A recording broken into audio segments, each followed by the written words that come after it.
Their silence. They're talking about allegations that cheerleaders were forced to pose topless in front of male sponsors and suite holders in 2013, and that they were required to go with them to a nightclub.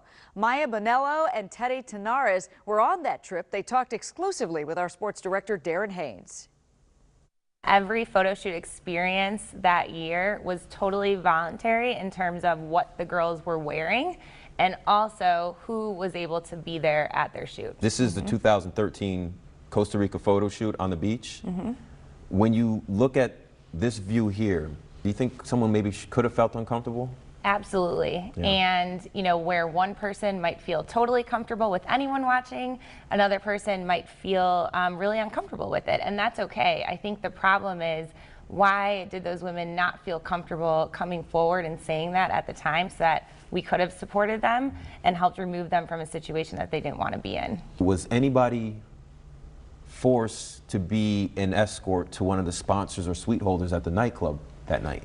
No. The ladies were asked to join sponsors and suite holders, staff, family, and friends out at a bar because they were done with their photo shoots. Do you feel like maybe someone from the team maybe felt that kind of pressure, maybe didn't want to be at that particular event after the photo shoot? It depends on the woman, of course. And again, for me as a rookie on the team, when I first made the team, I know that I wasn't confident enough to speak up. Is there some stuff in here that's definitely a fact that happened?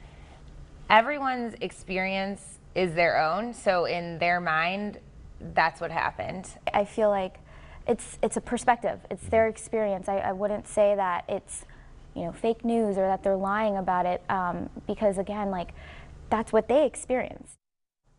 Now, this story has also affected the current Redskins cheerleading team. I was told members are missing out on employment opportunities because of the negative image portrayed in the article. To watch the entire interview, go to WUSA9.com. There is obviously still more to come on this, Darren. Thank Most you definitely. for that.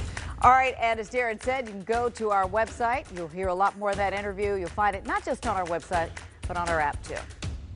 To the extent there has been a delay in this data piece and not a complete understanding of the necessary infrastructure changes that would be required, we're guilty.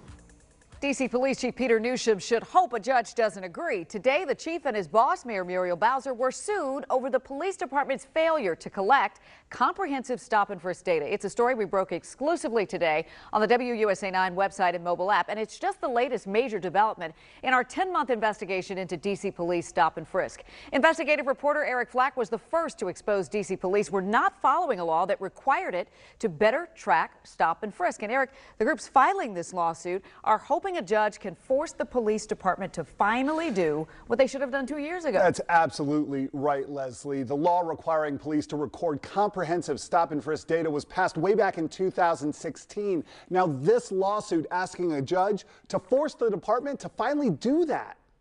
The lawsuit, which cites WUSA9's ongoing reporting on the D.C. Police Department's stop and frisk practices, was filed in D.C. Superior Court by the ACLU District of Columbia, Black Lives Matter D.C., and Stop Police Terror Project D.C. It names Mayor Muriel Bowser, Deputy Mayor Kevin Donahue, and Police Chief Peter Newsham as defendants and asks for a court-ordered injunction to force the police department to collect comprehensive stop and frisk data. I think it's extremely unfortunate that we had to take this step, that they didn't just do what they were supposed to do when the council required it. The council required it more than 2 years ago by passing the Neighborhood Engagement Achieves Results, or NEAR Act, mandating D.C. police to greatly increase the amount of data it records about stop and frisk to keep police in check and identify potential racial bias. They are not complying with the law. To have a government agency that doesn't think that they need to comply with the law is deeply troubling. Now it is time